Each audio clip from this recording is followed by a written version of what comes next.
इस कहानी में हम वीर योद्धा मंगल पांडे के बारे में जानेंगे। तो चलिए सुनते हैं ये खूबसूरत कहानी। भारत माता के वीर सपूत मंगल पांडे का जन्म 19 जुलाई 1827 को उत्तर प्रदेश राज्य के बलिया जिले में हुआ था। भारत के इस वीर सपूत ने 29 मार्च 1857 को अन्याय के विरोध में अपने वरिष्ठ अधिकारी पर गोली चलाई थी। उनके इस कदम ने देखते ही देखते गदर का रूप ले लिया, जो आगे चलकर भारतीय स्वतंत्रता की पहली लड़ाई के नाम से जानी गई।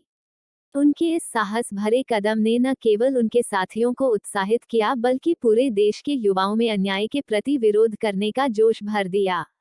वे ब्रिटिश ईस्ट इंडिया कंपनी की 34वीं बंगाल नेटिव इन्फेंट्री में कार्यरत थे। अंग्रेजी शासन ने एक बार फिर भारतीयों को नीचा दिखाने का कार्य किया।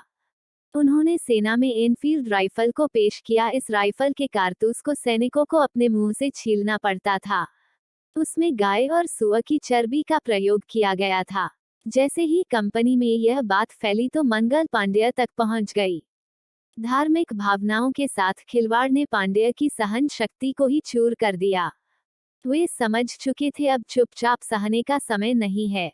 गोली बंदूक से लैस मंगल पांड्य सैनिकों के बीच पहुंचे और बोले, नए कारतूसों को चबाकर तुम सब अधर्म करो। मैं नहीं करूंगा। इससे अच्छा तो इन अंग्रेजों को ही मार दिया जाए। अंग्रेज आ गए हैं, तुम लोग भी साथ चलो। अधिकारियों को भी मंगल पांड्य के बारे में पता चल चुका था।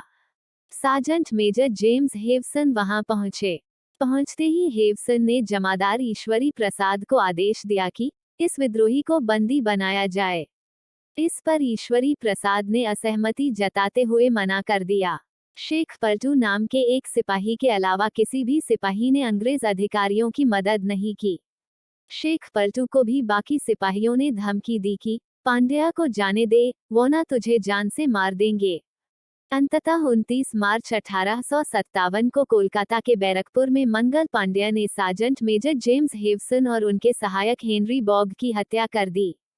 यह केवल 2 लोगों की हत्या नहीं थी, बल्कि अपने लोगों पर लगातार हो रहे अन्याय को रोकने का पहला कदम था। अंग्रेजों के नए नए नियम कानून से करोड़ों लोगों का जीवन गुलामी में तब्दील हो गया था।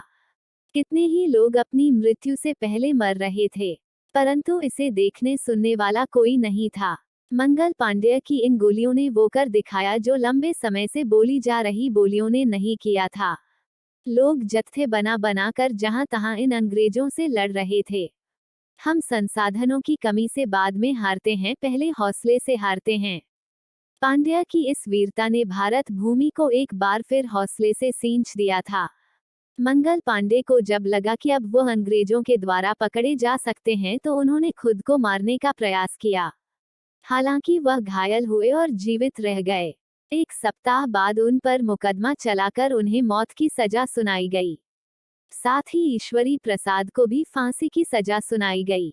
8 अप्रैल 1857 को दोनों महान सपूतों को फांसी की सजा हुई।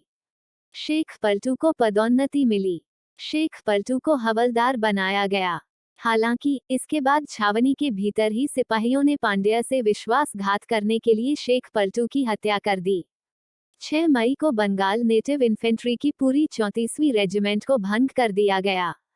दास्ता के विरुद्ध विरोध एवं युद्ध ही समाधान है। चैनल को सब्सक्राइब करें और आपको ये जानकारी कैसी लगी कमेंट करके बताएं। धन्यवाद।